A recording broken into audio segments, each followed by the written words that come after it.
everyone, it's Abby. Today's video is going to be episode 11 and 12 of my Japan vlog series. But yeah, on this day, as you guys can tell, I went to Tokyo DisneySea, so of course I wore my Duffy ears.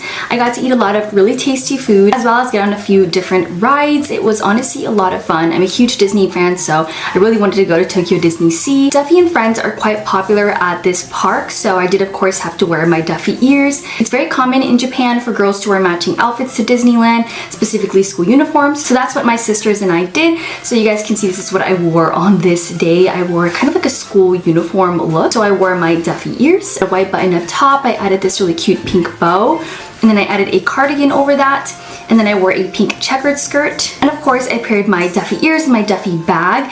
I really feel like it really worked for the outfit. I wore my black Mary Janes and some white thigh-high socks to finish off the look. And that was essentially day 11. Now for day 12, I didn't really film all that much. That's why I decided to combine episode 11 and 12 together. Day 12 was my official last day in Japan. I got to explore a few different towns in Japan. And that's when I was able to go to Baskin-Robbins for the very first time. It was honestly a great experience. I love Baskin-Robbins here in the US, but the one in Japan is definitely superior. It's just, I feel like everything is a lot cuter in Japan, and so is Baskin-Robbins. Let's head over to Tokyo DisneySea first.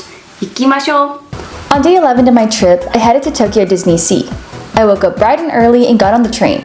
As you can see, my sisters and I wore matching outfits. We went for a pink-themed school uniform look. It had always been my dream to wear matching outfits with my sisters at Disneyland, and on this day, it came true. As soon as we arrived at the park, we got on a mini train to get us to the front of DisneySea. Look at how cute this train is. I got to see the iconic spinning globe at the front of the park. It's the perfect spot to take pictures. I checked out a few gift shops before exploring. My family and I were pretty hungry at this point, so we headed to a restaurant to have some lunch. I ended up getting the ramen and panna cotta for dessert. Here I had the best ramen I've ever had in my life. My sister ended up ordering a plate with rice and tofu that looked super tasty. The food here was honestly delicious. After eating, we checked out a few more shops. I love to see all the Duffy and Shelly Mae merchandise. It's so cute. They also sold so many keychains with creative and unique designs. After doing a bit of shopping, I began to check out a few rides. The entrance to the Toy Story ride is so cool, right? As you can see, this park has a very sea theme. There was even a large ship you could explore, and it had a restaurant inside. I got thirsty at this point, so I got a Kirin Lemon, which tastes just like Sprite. From afar, I could see the land dedicated to the movie Aladdin.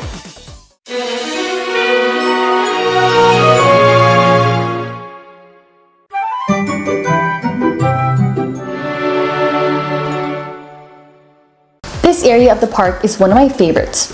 It's dedicated to the movie The Little Mermaid. It sort of feels like you were under the sea. They had a show as well as a bunch of rides geared towards small children. Everything was themed so well. Even the signs in the bathroom were so cute. They had a gift shop with a bunch of merchandise dedicated to The Little Mermaid. If this is your favorite Disney film, then you will love this section of the park. There was even a quick service restaurant where you can get some food. I love how at each restaurant in the park they have this fake food display in the front so you can have an idea of what the food will look like once you purchase it. I ended up getting the sea salt monaka, which is a shell-shaped wafer outside that is filled with a sea salt vanilla ice cream. It was so good. I highly recommend it. I checked out the gift shop one last time before heading to a new land in the park. Finally, we made it to Agrabah Marketplace. This place looked so cool. My family and I ended up going on the Sinbad ride here. It was so cute. We got hungry, so we ate at this Italian restaurant near the front of the park. I ordered a Coke to drink and shared a few pizzas and pastas with my family.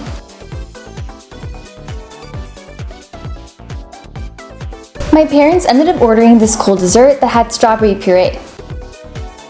Before leaving the park, I checked out this adorable gift shop that was more focused on the Duffy and Friends merchandise. I honestly wish I could have gotten a plush inspired by each character, but it wouldn't have fit in my suitcase, so I had to hold back. On day 12 of my trip, as usual, we headed to the train station. It was a spontaneous decision, but we decided to check out Nakano Broadway. I've heard that they sell a lot of nice second-hand goods, so my family and I were excited to explore. They had this bakery that sold the most tasty-looking cakes. To this day, I regret not buying a slice of at least one of these cakes. There was a super cute display at one of the shops in this area. There were a bunch of Rilakkuma and Koi Lakkuma themed merchandise. I was super excited since I love these characters. There was even a bookstore that sold various magazines, manga, and even stationery. We checked out another bakery before heading to our next destination. Since it was a springtime, the sakura were in full bloom. It was so beautiful here, it felt like I was in a dream. Even the petals on the ground looked beautiful.